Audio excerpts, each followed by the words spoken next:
Welcome to edification. இன்னைக்கு நம்ம பார்க்க போற இன்ட்ரெஸ்டிங் டாபிக் நோபடி.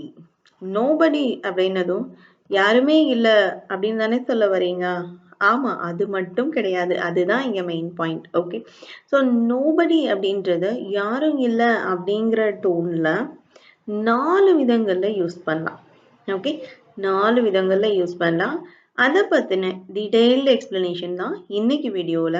நீங்க பாத்தீங்கன்னா அதுல 3வது யூசேஜ் ரொம்ப இன்ட்ரெஸ்டிங்கா இருக்கும். வாவ், இப்படியும் பேசலாமா அப்படின்ற மாதிரி இருக்கும். வாங்க பார்க்கலாம். இப்ப நோபடி அப்படின்றதோட மீனிங் நாட் எனி பர்சன், யாருமே அங்க இல்ல. அப்படி இல்லைன்னா நோ ஒன், ஒருத்தர் கூட இல்லை இல்லையா? Nobody, not any person or no one, யாருமே அங்க இல்ல அப்படின்றது தான் இது மீன் பண்ணும். அதாவது எந்த நபரும் இல்லை, யாரும் இல்லை. ஓகே, நோபடிங்கிறத எந்த நபரும் இல்லை, யாரும் இல்லை, கரெக்ட் தான். ஆனா யூஸ் பண்ற சுச்சுவேஷன் இருக்கு இல்லையா, அதை நம்ம தெரிஞ்சுக்கணும் தானே. அப்பதான் இந்த நோபடியை நம்ம எஃபெக்டிவா யூஸ் பண்ண முடியும். ஓகே, வாங்க பார்க்கலாம். First usage, no person in present or exist in a situation. no person in present, ப்ரெசென்ட்ல அந்த இடத்துல அந்த ஆள் இல்லை அப்படின்றதோ, இல்லை அந்த சுச்சுவேஷன்ல அந்த அப்படி ஒரு சுச்சுவேஷன்ல ஒரு ஆள் இல்லை அப்படின்னு சொல்றதுதான் ஃபர்ஸ்ட் யூசேஜ். ஓகே, இதுதான் காமனா ஒரு 80% ஆன பீப்புள்ஸ்க்கு தெரிஞ்சிருக்கிற விஷயம் தான். யாருமே இல்லை அப்படிங்கிறதுக்கு நோபடி இந்த யூசேஜ்ல அதிகமா நம்ம யூஸ் பண்ணுவோம். எக்ஸாம்பிள் பாருங்க, there is nobody here. இதை நம்ம சொல்ல கேட்டிருப்போம், there is nobody here, but that doesn't matter. அதோட தேர்ட் யூசேஜ் நீங்க கண்டிப்பா தெரிஞ்சுக்கணும். Okay, there is nobody here, இங்க யாரும் இல்ல. அடுத்து பாருங்க, யாருக்கும் பதில் தெரியாது. யாருக்கும் பதில் தெரியாது அப்படிங்கும்போது nobody knows the answer. இன்னும் பிரசன்ட்ல தான் பேசிட்டு இருக்கோம். யாருக்குமே ஆன்சர் தெரியாது. தெரியலன்னா பாஸ்ட், தெரியாது அப்படின்றது பிரசன்ட்ல சொல்ற, யாருக்குமே தெரியாது. nobody knows the answer. அடுத்து, விருந்துக்கு யாரும் வரவில்லை, பாஸ்ட். ஓகே, விருந்துக்கு யாருமே வரல. nobody came to the party. nobody came to the party. அடுத்து, வரவேற்பு இடத்துல யாருமே இல்லை. ஓகே, இன்வைட் பண்ணுவாங்க இல்லையா, ரிசப்ஷன், அங்க யாருமே இல்லை. there was, இல்லை, இடத்தில் யாரும் இல்லை, பாஸ்ட்ல சொல்றோம். Okay, there was nobody at the reception desk. okay, there was nobody at the reception desk. அப்போ இந்த டோன்ல தான் நம்ம அதிகமா nobody யூஸ் பண்றோம். அதாவது first usage, no person in present or exist in a situation, or exist in a situation. அந்த சுச்சுவேஷன்ல யாரும் இல்லை அப்படின்னு சொல்றதுக்காக தான் அதிகமா யூஸ் பண்றோம். அடுத்த யூசேஜ் பார்க்கலாம். இதுதான் ரெண்டாவது usage, no one did. no one did, யாருமே அதை பண்ணல. அப்படி இல்லைன்னா no one knows, யாருக்குமே தெரியாது அப்படின்ற டோன்ல பேசுறது தான் செகண்ட் யூசேஜ். ஓகே, நல்லா நோட் பண்ணுங்க. no one did or no one knows something. Okay, ஏதோ ஒரு விஷயத்த அவர் பண்ணல, யாருமே பண்ணல அப்படின்றதோ, இல்ல யாருக்குமே தெரியாது அப்படின்னு சொல்ற டோன்ல நோபடி யூஸ் பண்ணலாம். பாருங்க, சந்திப்பு பற்றி யாரும் எனக்கு சொல்லவில்லை. மீட்டிங் பத்தின எனக்கு, மீட்டிங் பத்தி யாரும் எனக்கு சொல்லல. யாரும் அப்படின்னா நோ ஒன், ஒருத்தர் கூட சொல்லல. யாரும் எனக்கு சொல்லல. So nobody told me about the meeting. அப்போ இங்க யாருமே இல்லைன்னு சொன்னோம், அந்த டோன் தான் ஃபர்ஸ்ட் யூசேஜ். செகண்ட் யூசேஜ், யாருமே எதையுமே செய்யல, யாருக்கும் எதுவும் தெரியாது அப்படின்ற டோன்ல பேசுறது second usage. Okay, nobody told me about the meeting. nobody told me about the meeting. பாருங்க, கடைசி கேக்கு துண்டை யாரு சாப்பிட்டாங்கிறது யாருக்கும் தெரியாது. யாருக்கும் தெரியாது. கடைசி கேக்க யாரு சாப்பிட்டாங்கிறது யாருக்கும் தெரியாது. அப்போ did, யாரு பண்ணாங்க. Okay, no one did.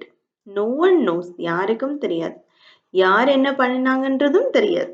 Okay, so nobody knows who eat the last slice of cake. nobody knows who eat the last slice of cake.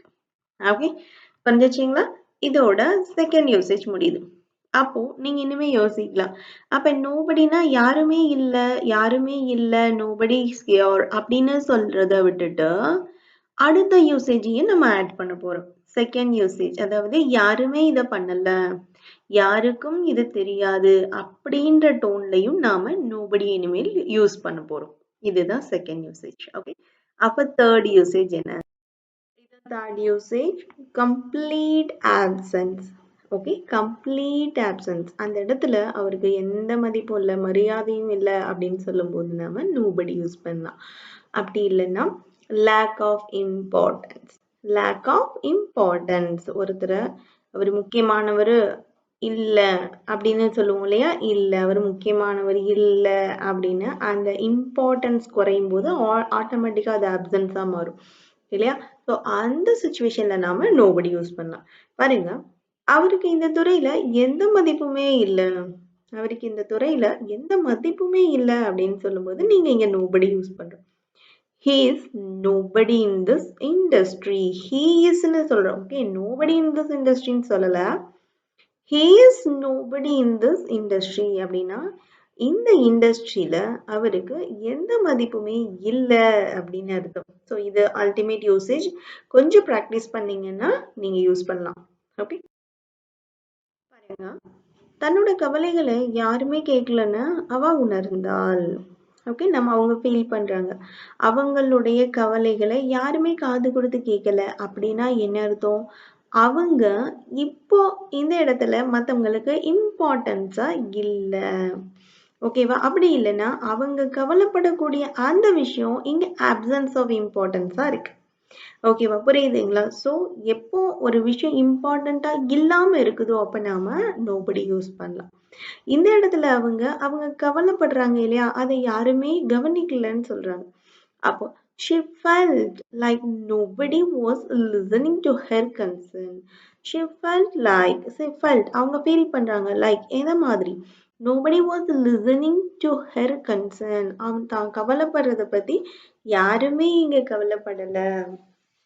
Okay, புரியுதுங்களா? இதுதான் அந்த ultimate usage. So complete options, அப்படி இல்லைன்னா lack of importance. ஒரு person அந்த இடத்துல முக்கியம் இல்லைன்னு சொன்னாலும் சரி, அவங்க நினைக்கக்கூடிய ஒரு விஷயம் இல்லை ஏதோ ஒரு விஷயம் இந்த இடத்துல இம்பார்ட்டன்ஸ் கிடையாது அப்படின்னு நம்ம நினைப்போம் இல்லையா. ஸோ அந்த இடத்துல நாம நோபடி யூஸ் பண்றோம். ஓகே, இதுதான் தேர்ட் யூசேஜ். அடுத்த நாலாவது யூசேஜ் என்ன அப்படின்னு சொன்னா, இது யூசேஜ்ங்கிறத விட இது rule. Never use another negative word with it. Never use another negative word with it. ஏன்னா nobody அப்படிங்கிறதோட மீனிங் என்ன? யாரும் இல்லை அப்படின்னு தானே சொல்லுவோம். யாரும் இல்லை, இது முக்கியம் இல்லை, யாருக்கும் தெரியாது.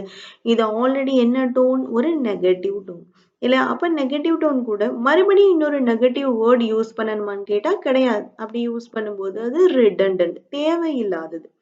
ஓகேவா, அதுதான் எக்ஸாம்பிள் பாருங்க. Nobody tint come. நோபடிங்கிறதே யாருமே வரல, மறுபடி நாம டிண்ட் வரவில்லை அப்படின்னு சொல்ல வேண்டிய அவசியம் இல்லை. நோபடி கேம், நோபடி கேம், இதுதான் அந்த ரூல். ஸோ நீங்க நோபடி யூஸ் பண்ணும்போது மறுபடி நீங்க என்ன செய்யலாம், ஒரு நெகட்டிவ் டோன் போட்டு பேச வேண்டாம். ஓகே, அப்படி யூஸ் பண்றதா இருந்தா நீங்க நோபடி கூட டிண்ட் யூஸ் பண்ணும்போது, அதாவது நெகட்டிவ் டோன் எக்ஸ்ட்ரா ஆட் பண்ணா அது ரிடண்டன்ட். ஓகே, அடுத்த நோபடி, இது ஒரு கிராமர் ரூல். பாருங்க, நோபடி கம்ப்ளீட்டா ஒரு சிங்குலர் ஃபார்ம். பார்க்கும்போது நோபடி இஸ் தேர் அப்படின்னு சொன்னா நிறைய பேர் அப்படின்ற மாதிரி இருக்கும். பட் ஆனா இது ஒரு கம்ப்ளீட் சிங்குலர் ஃபார்ம். இது சிங்குலர் வேர்ப் மட்டும்தான் அக்செப்ட் பண்ணும். ஓகேவா, நோபடி இஸ், நோபடி வாஸ் அப்படிதான் சொல்லலாம். நோபடி ஆர், நோபடி வேர் அப்படின்னு சொல்லக்கூடாது. ஓகே, ஸோ இப்போ உங்களுக்கான quiz. Nobody left their contact information. Nobody left their contact information. இதோட தமிழ் மீனிங் என்னன்னு கமெண்ட் பண்ணுங்க. Okay, nobody left their contact information. Thank you.